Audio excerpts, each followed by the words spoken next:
తాకట్లో ఉన్న మీ బంగారాన్ని విడిపించి ఆ రోజు ఆన్లైన్ రేటుకి కొంటాం. Sharma gold company. వాగర్థావివ సంపృక్తౌ వాగర్థ ప్రతిపత్తయే జగతః పితరౌ వందే పార్వతీ పరమేశ్వరౌ.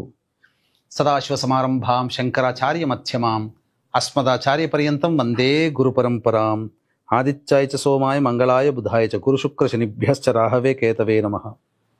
శృంగేరి జగద్గురు పీఠాధిపతులకి, కంచి పీఠాధిపతులకి నమస్కారములు తెలియచేసుకుంటూ కార్యక్రమాన్ని ప్రారంభిద్దాం. ఇక గమనించుకున్నట్లయితే మార్చి 7వ తారీఖు నుంచి 15వ తారీఖు వరకు 12 రాశుల్లో జన్మించినటువంటి వారికి ఏ విధంగా ఉండబోతుందో తెలుసుకునే ముందు గ్రహ సంచారం తెలుసుకుందాం.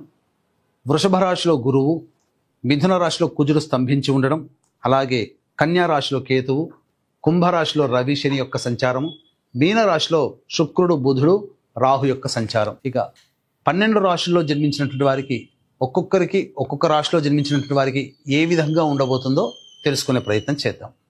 మార్చి 7వ తారీఖు నుంచి 15వ తారీఖు వరకు తులా రాశిలో జన్మించినటువంటి వారికి ఏ విధంగా ఉండబోతుందో తెలుసుకుందాం. ప్రధానంగా గురుబలం సంపూర్ణంగా లేదు, అదొకటి. ఈ కారణం చేత ఏమవుతుంది, గురుబలం లేకపోవడం వల్ల ముఖ్యంగా ధనపరమైనటువంటి సమస్యలు అధికమవుతాయి.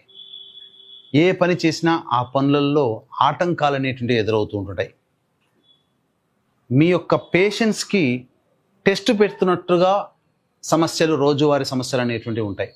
కాబట్టి జాగ్రత్తలు పాటించండి. ఇక గమనించుకున్నట్లయితే ప్రధానంగా ఇటు కుజగ్రహ సంచారం కూడా అనుకూలంగా లేని కారణం చేత ముఖ్యంగా ఇతరుల యొక్క సహాయ సహకారాలు పొందలేకపోవడం ఈ యొక్క తులారాశి వారికి కొన్ని ఇబ్బందికర పరిస్థితులను చెప్పవచ్చు. ఇక శుక్రుడు బుధుడు రాహు, శుక్రుడు బుధుడు కూడా 6వ ఇంట సంచారం చేస్తూ ఉండడం, కాబట్టి ప్రధానంగా కొన్ని ప్రతికూలమైనటువంటి ఫలితాలు ఎదుర్కోక తప్పదు. రవి శని ముఖ్యంగా చూసుకున్నట్లయితే రాహువు కేతువు తప్ప మిగతా అన్ని గ్రహాలు కూడా అనుకూలంగా లేని కారణం చేత ఇబ్బందికర పరిస్థితులు. అయితే గుడ్డిలో మెల్ల అన్న చందంగా 14వ తారీఖు రోజున ఏర్పడుతున్నటువంటి చంద్రగ్రహణ ప్రభావం వలన ఈ చెప్పినటువంటి రవి శని శుక్ర బుధ గురు కుజ ఈ గ్రహాలు ఏవైతే ఉన్నాయో, అనగా 9 గ్రహాలలో 6 గ్రహాలు మీకు అనుకూలంగా లేకపోయినప్పటికీ లాభస్థానంలో ఏర్పడుతున్నటువంటి చంద్రగ్రహణ ప్రభావం ఈ గ్రహ దోషాలని తొలగిస్తుంది.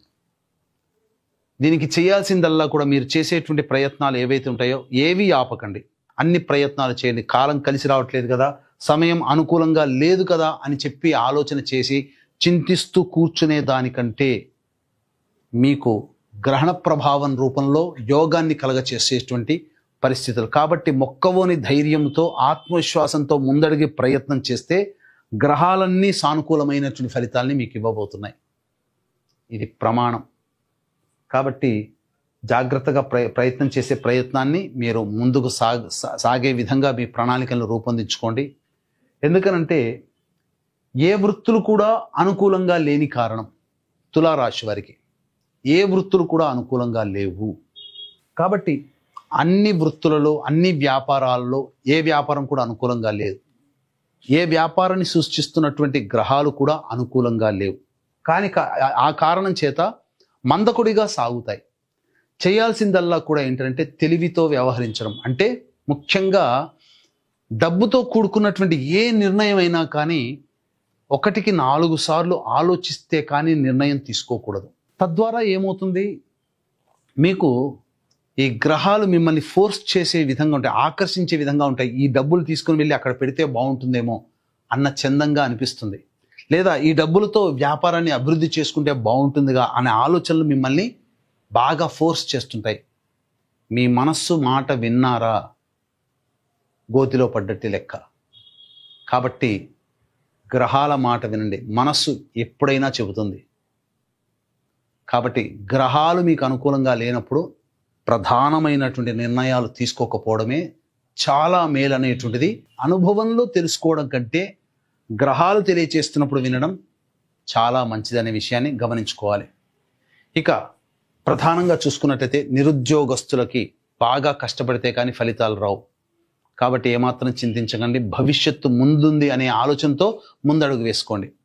ఉద్యోగ సంబంధముగా ప్రమోషన్స్ కోసం ఎదురు చూసేవాళ్ళు భంగపడడం కంటే 15వ తారీఖు రోజున తర్వాత మీరు ప్రయత్నాలు ప్రారంభించండి. ఇక ఉన్న ఉద్యోగంలో మంచిగా లేదు, కొత్త ఉద్యోగం వేరే సంస్థలో ఎదురు చూసుకోవాలి అనుకున్నప్పుడు 15వ తారీఖు వరకు వేచి చూడండి. 15 తర్వాత చేసే ప్రయత్నంలో గ్రహాలు కొంత అనుకూలంగా మార్పు చెందుతాయి. అప్పుడు మీకు యోగదాయకంగా ఉంటుందని చెప్పవచ్చు. కాబట్టి వ్యాపార విస్తరణకి సమయం కాదు. ఇక వివాహానికి సంబంధించిన ఈ ప్రయత్నాలన్నీ కూడాను చాలా మటుకు అన్నీ అయిపోతున్నట్టుగా అనిపిస్తాయి, కానీ వెనక్కి వెళ్ళిపోతుంటాయి, దగ్గర దాకా వచ్చి వెనక్కి వెళ్ళిపోతుంటాయి. కాబట్టి ధైర్యంగా ఉండండి. ఇక సంతానపరముగా చూసుకున్నట్లయితే సంతానం మూలకంగా సమస్యలు పెరుగుతాయేమో, కానీ సంతానం సంబంధించిన విషయాల్లో వాయిదా వేసుకోండి. ఇక ప్రధానంగా చూసుకుంటే భూగృహానికి సంబంధించినటువంటి చేయి ప్రయత్నాలన్నీ కూడాను కొంతవరకు సఫలీకృతమవుతాయి. వాహన కొనుగోలు కానీ, భూమి కొనుగోలు, ఇంటికి సంబంధించినటువంటి కొనుగోలు వ్యవహారాల్లో మీకు కొంత పాజిటివ్గా కనబడతాయని చెప్పవచ్చు. ఇక ఏ తర్వాత చెప్పొచ్చేది ఏమిటంటే, మళ్ళీ చెప్పడం, గ్రహాలు అనుకూలంగా లేవు, పెద్ద పెద్ద నిర్ణయాలు తీసుకోకపోవడమే మంచిది. అయితే ఈ 7వ తారీఖు నుంచి 15వ తారీఖు వరకు ఉన్న రోజులన్నీ కూడాను ఇలాగే ఉంటాయా అని మాత్రం ఆలోచించకండి. ఎందుకంటే రోజువారీ జీవితాలలో కొన్ని మార్పులు చేర్పులు, కొంత యోగాలు, కొన్ని అవయోగాలు ఉంటాయి. ఏ రోజుల్లో బాగుంటాయనే విషయం మనం క్లుప్తంగా తెలియజేసుకుందాం. 7వ తారీఖు రోజున ప్రధానముగా ధనాన్ని నష్టపోయే అవకాశం ఉంటుంది. రాని బాకీలు రాకపోవడము, లేకపోతే ఊహించిన దానికన్నా ఎక్కువగా ఖర్చులు ఉండడము, లేకపోతే అన్ఎక్స్పెక్టెడ్ ఎక్స్పెన్సెస్, ఆకస్మికమైన ఖర్చులు రావడము, తద్వారా ఇబ్బందికర పరిస్థితులు అనేటివి కలుగుతాయి. కాబట్టి ఖర్చుల శాతాన్ని తగ్గించుకోవడం, వాయిదా వేసుకోవడం ప్రయత్నం చేయండి, చాలా మంచి జరుగుతుంది. 8, 9 తారీఖుల్లో ప్రధానంగా సంతానం మూలకంగా సమస్యలు, విభేదాలు, సంతానంతో విభేదాలు అనేటువంటివి కలుగుతాయి. అలాగే న్యాయ సంబంధమైనటువంటి విషయాల్లో మీకు కొంత ప్రతికూలత ఫలితాలు కలుగుతాయి. అంటే ఏంటి? ఆస్తుల విషయంలో కావచ్చు, లేకపోతే హక్కులకి సంబంధించినటువంటి విషయాల్లో మీరు ఆశగా ఎదురు చూస్తున్నటువంటి వాటికి కొంత ప్రతికూలత ఫలితాలు ఎదుర్కొనే అవకాశాలు గోచరమవుతున్నాయి. కావున జాగ్రత్తలు పాటించడం. 8, 9 తారీఖుల్లో డబ్బు కూడా ఖర్చు అధికంగా ఉంటుంది. అయితే 10, 11, 12, 13, 14 తారీఖులు మాత్రం, ఈ 5 రోజులు మాత్రం కొంత ఆనందకరమైనటువంటి జీవితం, ప్రశాంతతను పొందే అవకాశాలు ఎక్కువగా ఉన్నాయి. 10, 11లో ఉద్యోగంలో సంబంధించి కొంత యోగాన్ని పొందుతారు. అంటే ఏంటి యోగం అంటే? నిరుద్యోగస్తులకి ఉద్యోగం లభించే అవకాశాలు, కొంత అవకాశాలు ఉంటాయి. అలాగే 12, 13, 14 తారీఖులో, ముఖ్యంగా 14వ తారీఖు రోజున ఏర్పడుతున్నటువంటి గ్రహణ ప్రభావం వల్ల 12 బాగుంటుంది, 12 కంటే 13, 13 కంటే 14 ఇంకా బాగుంటుంది. కాబట్టి ఏమాత్రం కూడా ఇబ్బంది పడాల్సినటువంటి అవసరం లేదు. 15వ తారీఖు రోజున మాత్రం మానసికమైనటువంటి ప్రశాంతత లోపిస్తుంది, జాగ్రత్తలు పాటించాలి, ఖర్చులు కూడా అధికంగా ఉంటాయి. 10, 11, 12, 13, 14 ఈ 5 రోజుల్లో మీరు రాని బాకీలు వసూలు చేసుకోగలుగుతారు, ధనపరమైనటువంటి సమస్యలు తీర్చుకోగలుగుతారు. ఏ విధంగా చూసినా అన్ని రకాలుగా ఈ 5 రోజుల్లో బాగుంటాయి, ఈ 7వ తారీఖు నుంచి 15వ తారీఖు వరకు. కాబట్టి ఇక 14వ తారీఖున ఏర్పడుతున్నటువంటి గ్రహణ ప్రభావము ముఖ్యంగా America, Canada, Mexico, New Zealand, Japan, Australia ఈ దేశాలలో నివసిస్తున్నటువంటి వాళ్ళకి గ్రహణ ప్రభావం అధికంగా ఉంటుంది. మన భారతదేశంలో కనిపించకపోయినప్పటికీ, మన భారతదేశంలో నియమాలు పాటించాల్సిన అవసరం లేదు, కానీ భారతదేశంలో నివసిస్తున్నటువంటి ప్రజల మీద కూడా, అంటే కేవలం భారతదేశం అనే కాదు, ప్రపంచవ్యాప్తంగా నివసిస్తున్నటువంటి ప్రజల మీద ఈ యొక్క గ్రహణ ప్రభావం మేష, వృషభ, కర్కాటక, సింహ, కన్య, వృశ్చిక, ధనస్సు, మకర, కుంభ రాశుల్లో వారి మీద ఎక్కువగా ఉంటుంది, ప్రతికూలత ఫలితాలు ఉంటాయి. కాబట్టి ఈ చెప్పినటువంటి రాశుల వారికి సంబంధించి గ్రహణ దోష నివారణార్థమై గ్రహణ దోష నివారణ హోమాలు 14వ తారీఖు రోజున ఉదయం 9 గంటలకి ప్రారంభమవుతాయి. మేష, వృషభ, కర్కాటక, సింహ, కన్య, వృశ్చిక, ధనస్సు, మకర, కుంభ రాశిలో జన్మించినటువంటి వారికి గ్రహణ దోష నివారణ హోమాలు పర్ హెడ్ 2100 రూపాయలకి చేయించడం జరుగుతుంది. అవకాశం ఉన్న వాళ్ళు కార్యక్రమ తదనంతరం కాంటాక్ట్ చేసి మీ గోత్రనామాదులు నమోదు చేసుకోవచ్చు. ఇక ఈ యొక్క తులారాశిలో జన్మించినటువంటి వారు సమస్యల పరిష్కారం కోసం ప్రతిరోజు నవగ్రహాల చుట్టూ శివాయ నమః అంటూ 27 ప్రదక్షిణలు చేసి గురుగ్రహానికి అష్టోత్తర పూజ చేయండి. అలాగే కుజగ్రహానికి కూడా పూజ జరిపించండి.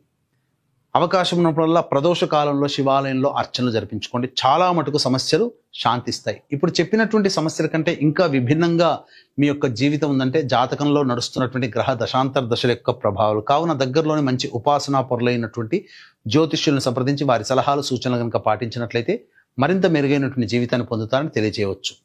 సర్వం శ్రీ ఉమామహేశ్వర పరబ్రహ్మార్పణమస్తు.